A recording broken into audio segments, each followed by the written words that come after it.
Think the 80s were all neon lights and bubblegum pop? Think again. Beneath the blockbuster polish, a rogue wave of wild, untamed exploitation flicks was redefining how far a movie could go. These weren't just cult favorites, they're the raw fuel behind Quentin Tarantino's wildest ideas. Which jaw-dropping, blood-soaked oddity set the blueprint for today's pulp cinema? Get ready to discover the twisted, forgotten, and legendary 80s movies Tarantino swears by.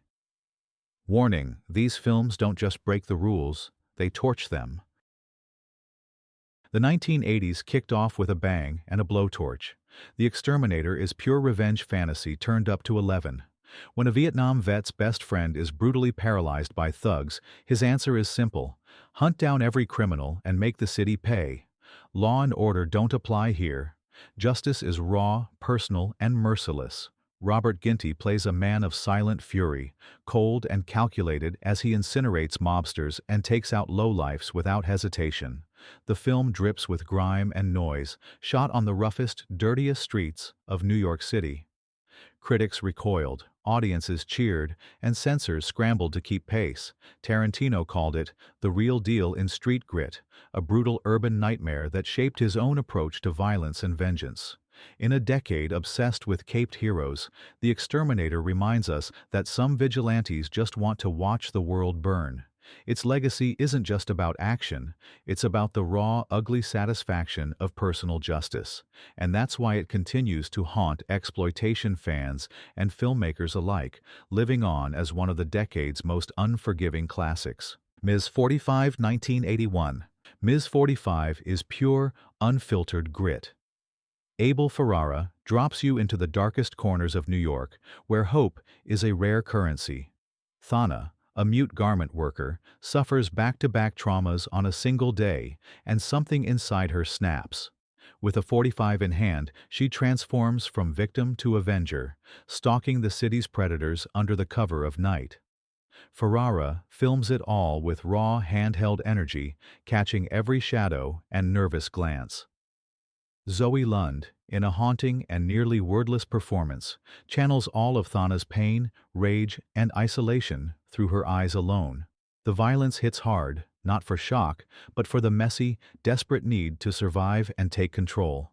Ferrara refuses to make it easy or comfortable. There are no pat explanations, no easy catharsis, just the sense that sometimes rules need to be shattered. Tarantino famously called Ms. 45 a raw nerve in cinema, and you can see its echoes in his own revenge-driven stories and tough, street-smart heroines. Ms. 45 isn't just a film, it's a primal scream, pulsing through exploitation history and proving that sometimes the city itself cries out for justice, no matter how violent it gets. The Beyond, 1981. Forget logic. Lucio Fulci's The Beyond is pure nightmare fuel.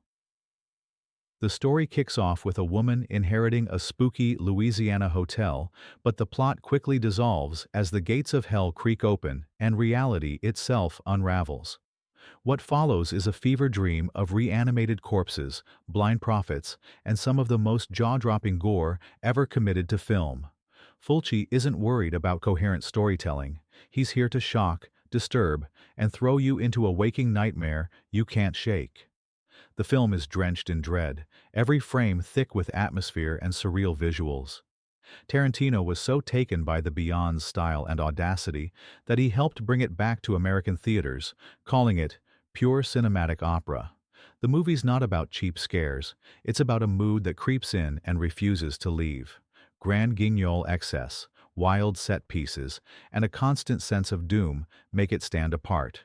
The Beyond isn't just a horror film, it's a lesson in how style, atmosphere, and guts can turn a simple ghost story into high art.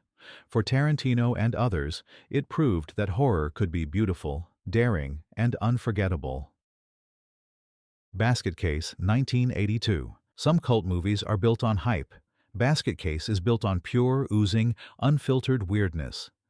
Frank Henenlotter's midnight classic follows a soft-spoken guy who moves into a flophouse with a locked wicker basket. Inside, his monstrous, vengeful twin brother, surgically separated but forever bonded. What starts as a story of revenge quickly descends into gleeful mayhem.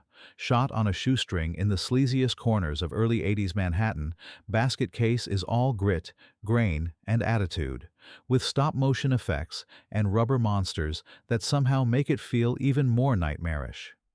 The film's mix of low-budget gore and twisted heart made it a sensation on the midnight movie circuit. Tarantino called it punk rock horror, a movie that makes up in guts what it lacks in gloss. Basket Case proves you don't need money, only vision, and maybe a taste for the bizarre to make a film that sticks in your brain forever. Pieces 1982. Pieces, it's exactly what you think it is. That tagline isn't kidding. This Spanish-American slasher throws out subtlety and goes straight for the throat. College students are stalked by a chainsaw-wielding killer, but don't come for the plot. Pieces is all about gore, shock, and outrageous moments that feel beamed in from a planet where common sense doesn't apply.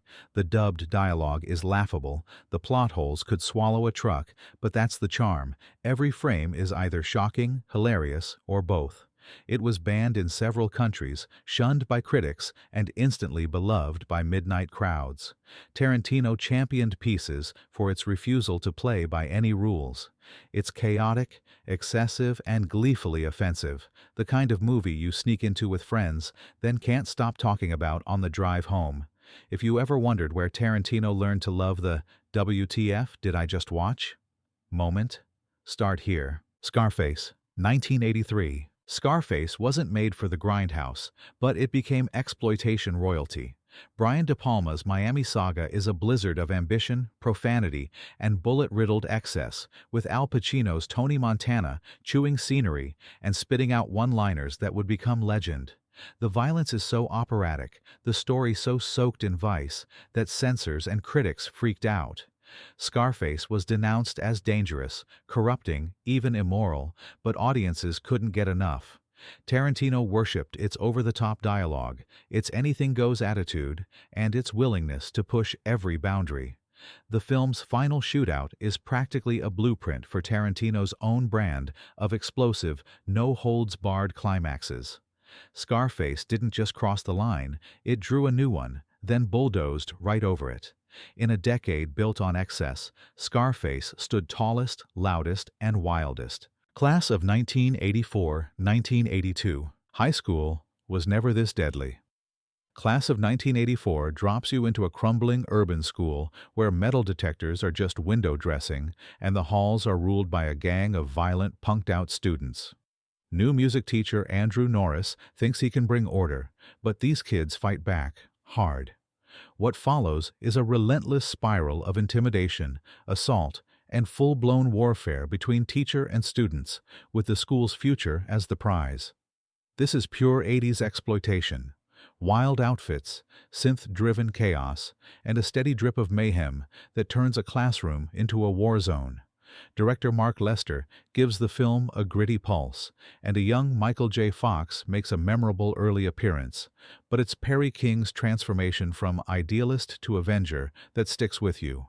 Tarantino called it punk western in the hallways, and you can see why. The film's explosive finale, equal parts vigilante showdown and urban nightmare, left audiences stunned.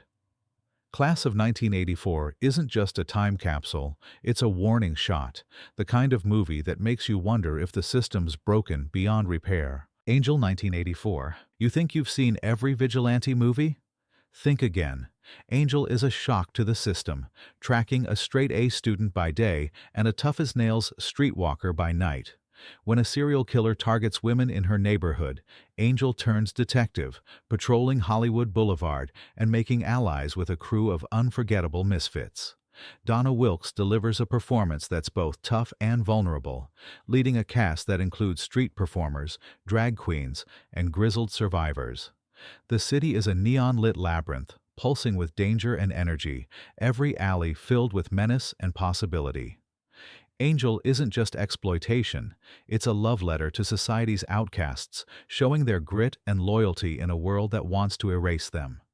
The film's blend of hard-edge suspense, black humor, and twisted heart caught Tarantino's attention. He borrowed that blend of city grit and oddball humanity in his own work. Angel is proof that sometimes the most unlikely heroes leave the deepest marks. The Toxic Avenger 1984. Trauma Studios wasn't interested in subtlety, and the Toxic Avenger is their loudest, messiest calling card. Mild-mannered Melvin, bullied and humiliated, falls into a vat of toxic waste and emerges transformed, grotesque, powerful, and ready for payback. The film gleefully mixes slapstick, body horror, and social satire, serving up gross-out gags and mutant justice in equal measure. No one is safe, bad guys are flattened, villains are humiliated, and even the bystanders aren't spared. The Toxic Avenger became a midnight sensation, inspiring comic books, cartoons, and a rabid fanbase. Tarantino credits Trauma's anything goes attitude as essential to his own cinematic style. The film's low-budget creativity and shamelessness are exactly what makes it unforgettable. The Toxic Avenger reminds us that heroism can come in the weirdest packages, and that breaking all the rules can sometimes create a legend. Street Trash, 1987. If there's one film that defines gutter cinema, it's Street Trash. In the back alleys and junkyards of Brooklyn, a batch of tainted liquor called Tenafly Viper melts the city's homeless into puddles of neon goo. What could have been a simple gross-out flick becomes something stranger, a gonzo satire packed with absurd humor, unpredictable violence, and psychedelic visuals. Director J. Michael Muro treats every frame as a dare, filling the screen with gags and grotesqueries that go way beyond shock value. Critics didn't know what to make of it, but late-night crowds and cult collectors were hooked. Tarantino called Street Trash pure chaos with a camera, admiring its willingness to offend, amuse, and innovate, sometimes all at once.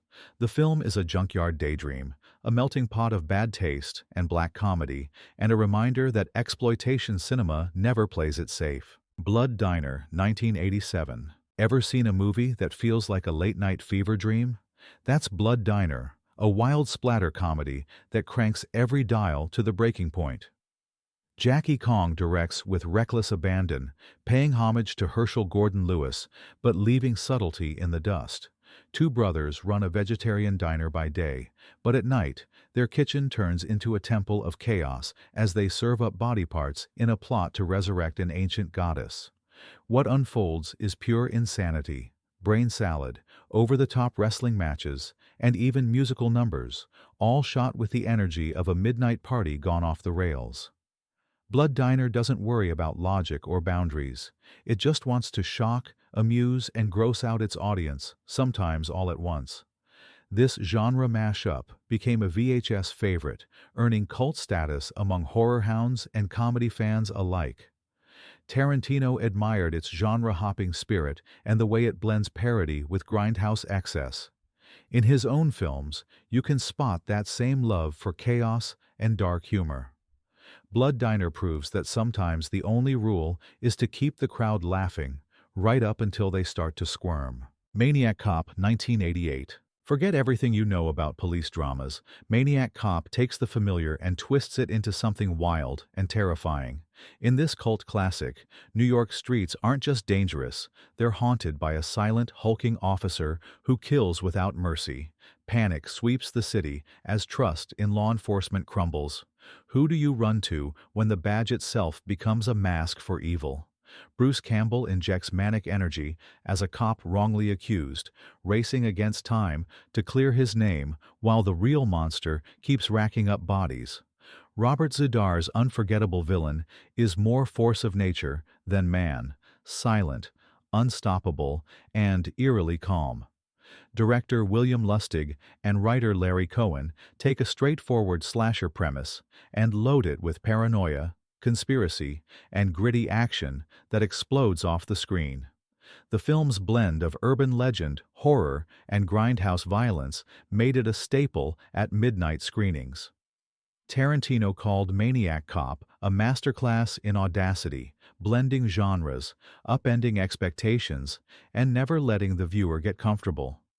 In the 80s exploitation universe, nobody is above suspicion, and even the supposed heroes might just be the scariest monsters of all. Deadbeat at Dawn, 1988. Deadbeat at Dawn isn't just a movie, It's a punk rock dare. Shot on the streets of Dayton, Ohio for pocket change, it follows Goose, a gang leader trying to escape a cycle of violence, only to be pulled back in for one final showdown. Director and star Jim Van Beber did everything: stunts, editing, even risking his own neck for jaw-dropping action sequences. What emerges is a film soaked in desperation and DIY grit, each fight scene rawer than the last. There's no Hollywood gloss, just broken glass, asphalt, and rage.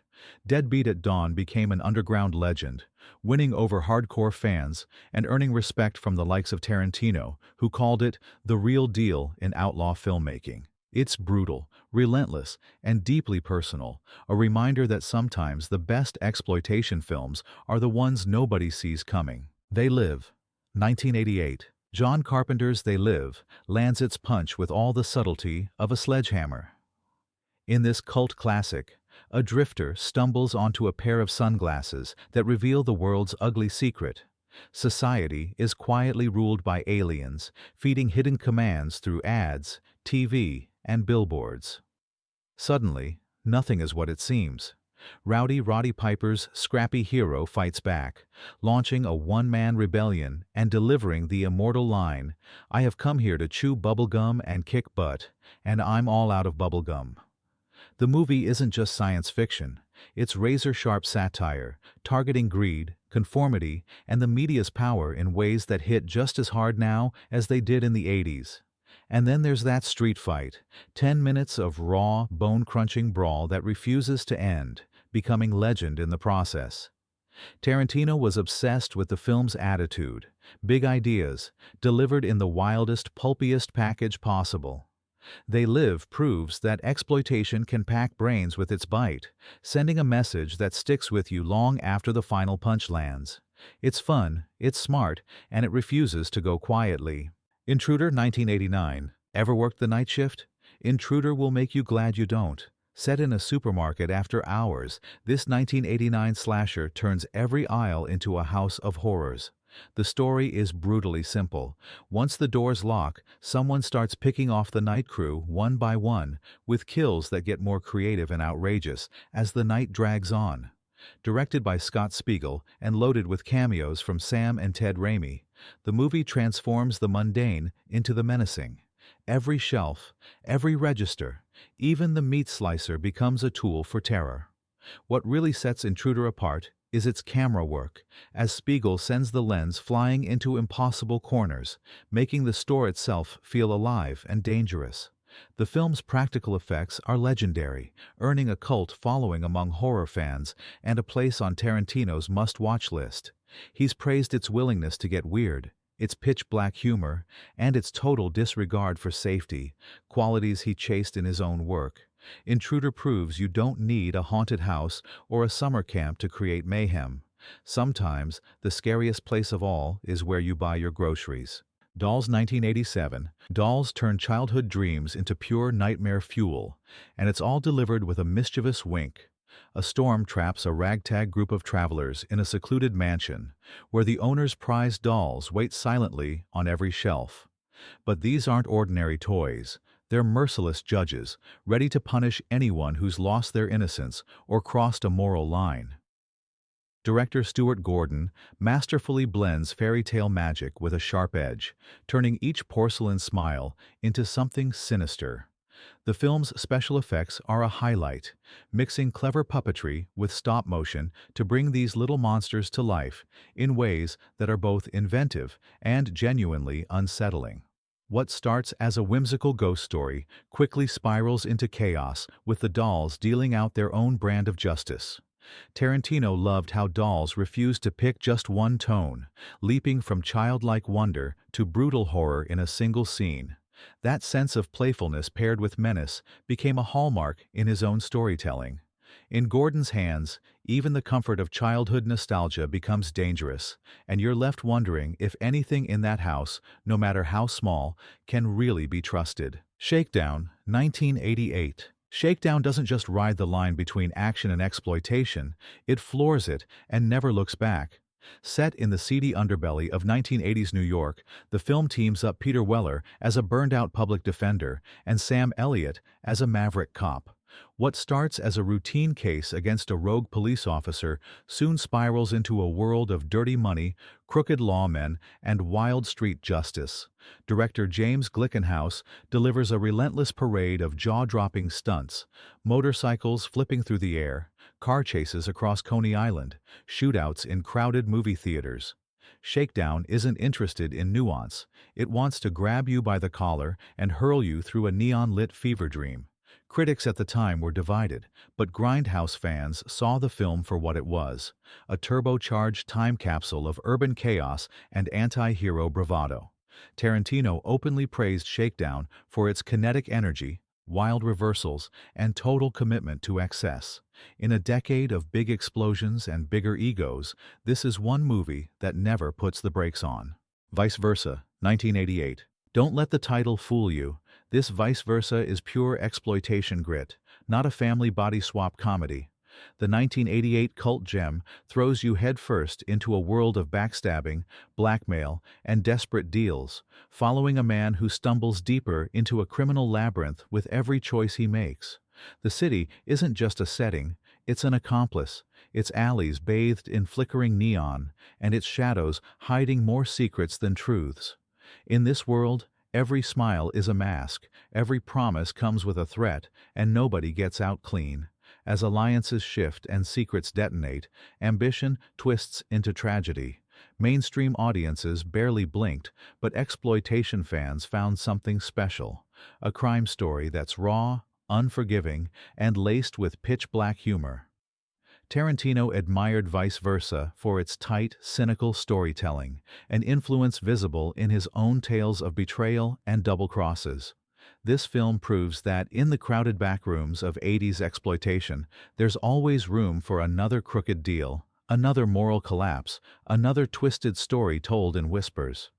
Vice Versa isn't about happy endings, it's about surviving the night, whatever it takes. And sometimes, that's the only victory that matters. That's it, 22 unapologetic, rule-breaking films that didn't just shape Tarantino's taste, they redefined what movies could get away with. From grindhouse gutter to pulpy masterpieces, these flicks turned excess into an art form and left a legacy that refuses to fade. Which of these cult classics made your jaw drop, or do you think we missed one that belongs on this list? Drop your picks in the comments, hit subscribe, and stay tuned, because in the world of exploitation, there's always another story lurking in the shadows.